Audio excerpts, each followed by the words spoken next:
then they need to have this demand letter. So when you go to them, ask them if they can. Maybe some of them will say something they can't disclose to you, but fuck it, you are paying for their services, you are paying. So most of these agencies, they will tell you, I'm taking you to Singapore.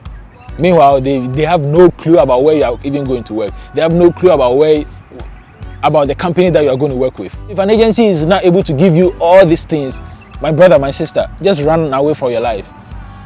Yeah, so now would you believe if I told you that the agency or the agent that you want to work with is not a licensed agent? Would you believe that?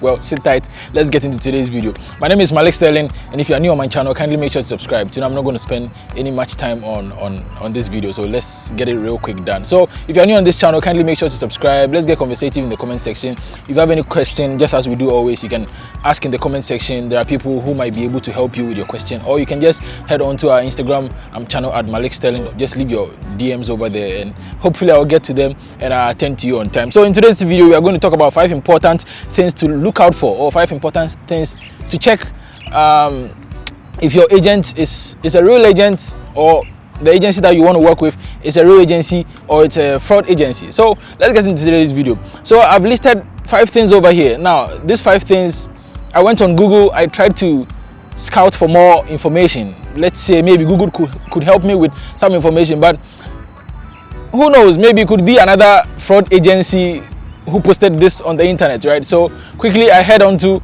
my agency or agents that I've known for quite some time, that I know they dish out perfect services. These are agents that are not going to ask you to pay for this amount, and when you get to Qatar, the contract is a whole lot different. So first over here, I asked them that how would one know if an agency is a real agency or it's an imposter?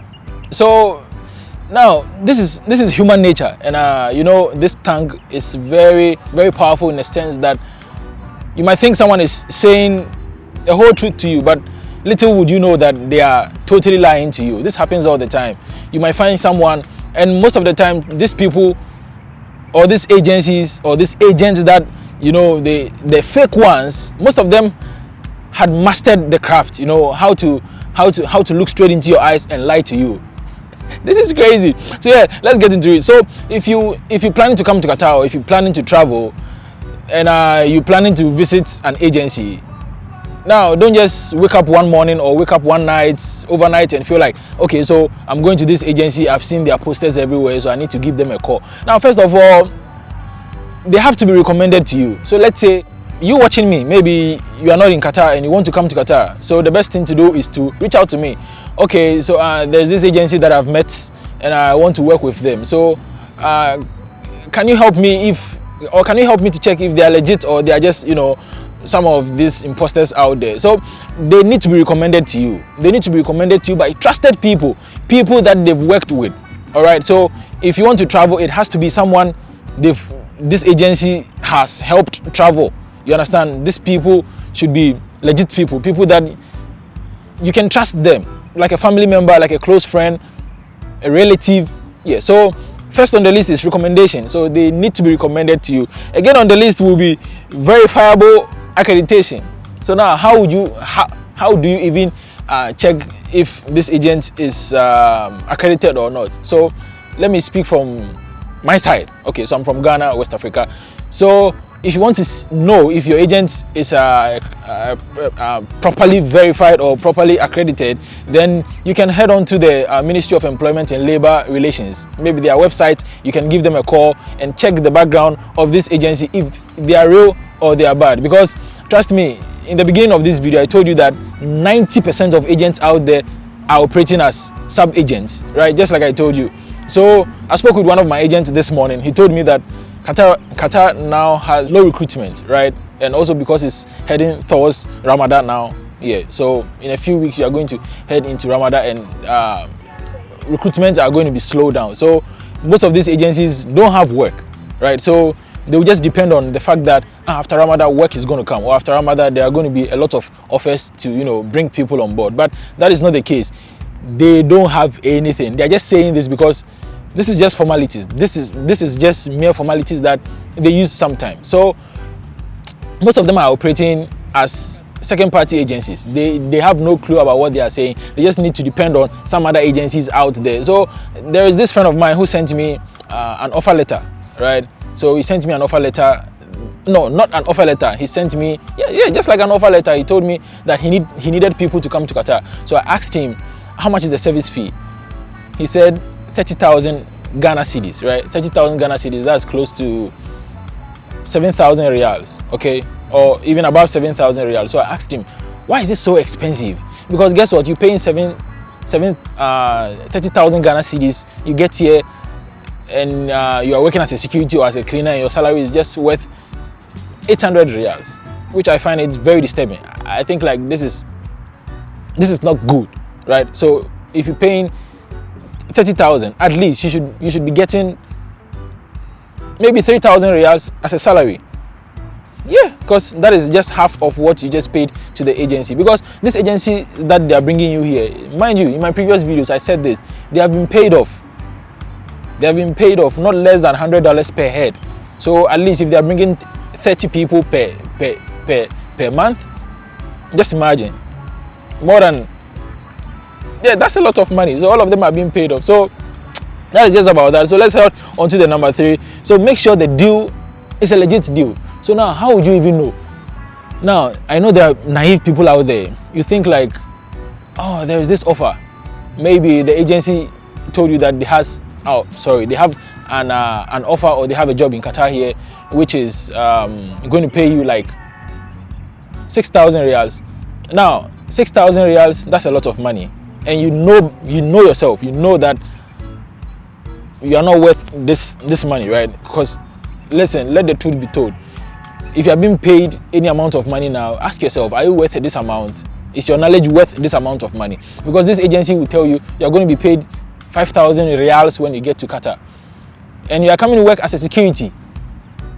You know, they come with this mouth-watering offers. These are luxurious offers that will make you feel like, wow, Charlie, if I take on this offer, that's all, I'm done. But trust me, there is nothing like that.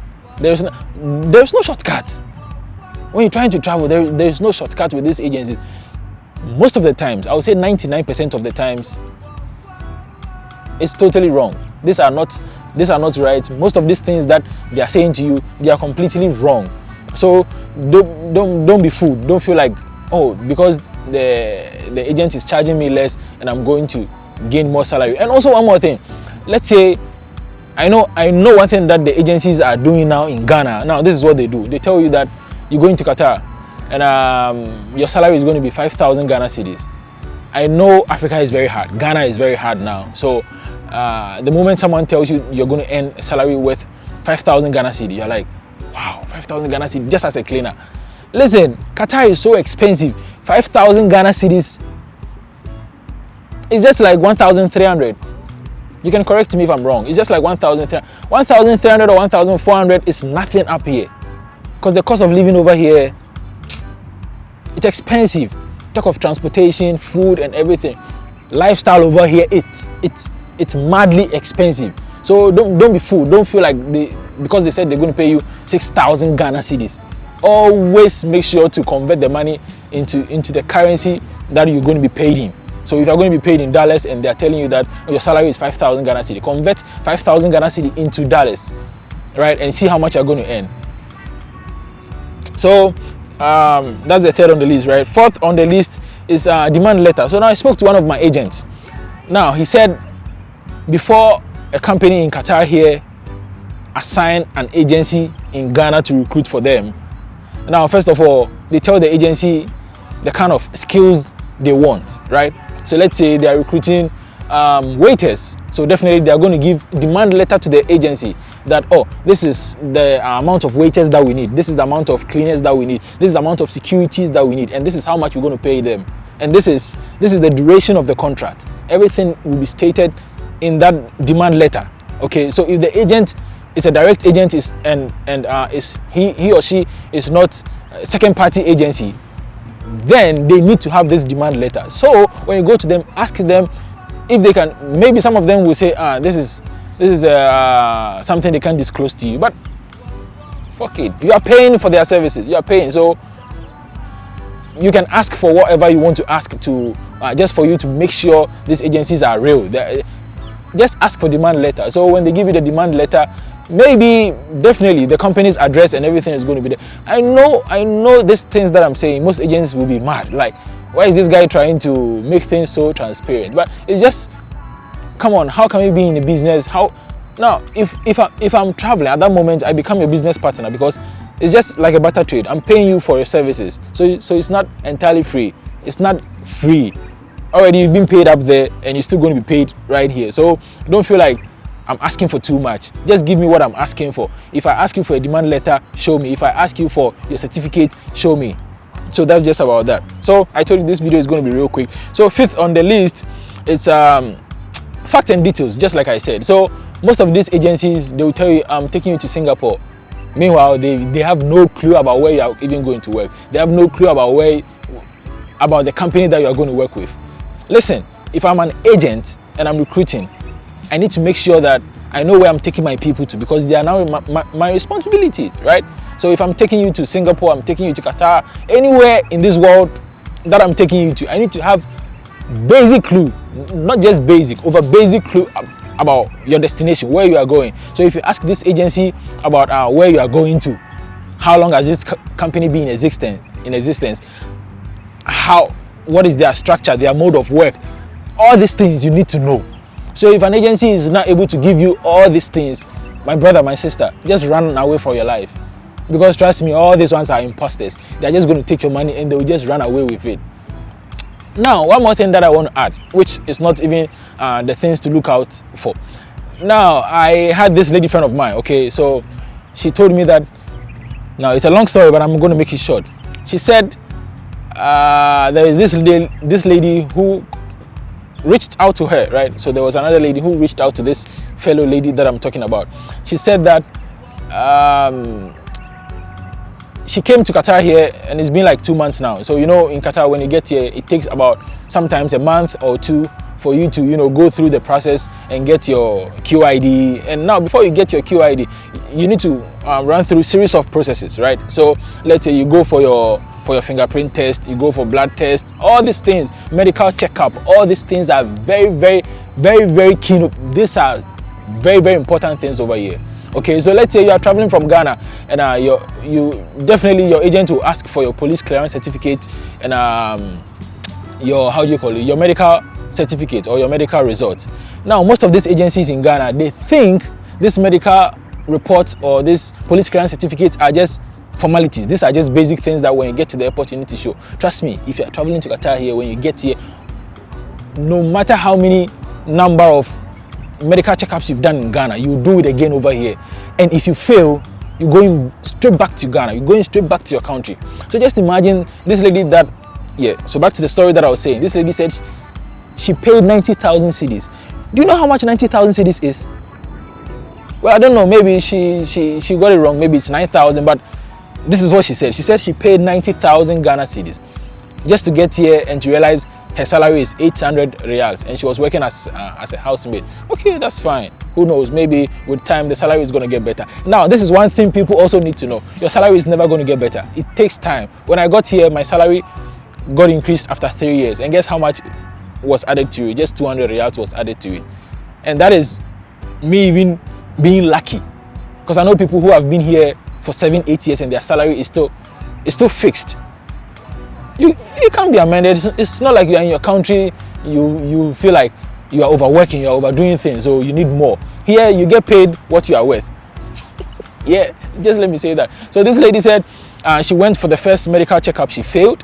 She went for the second one, she failed. Now, mind you, this 90,000 that she paid the agent to come to Qatar here was borrowed with a very huge amount of interest. So after 3 months in Qatar here, she couldn't stay. She was sent back home because she failed both these two medical checkups.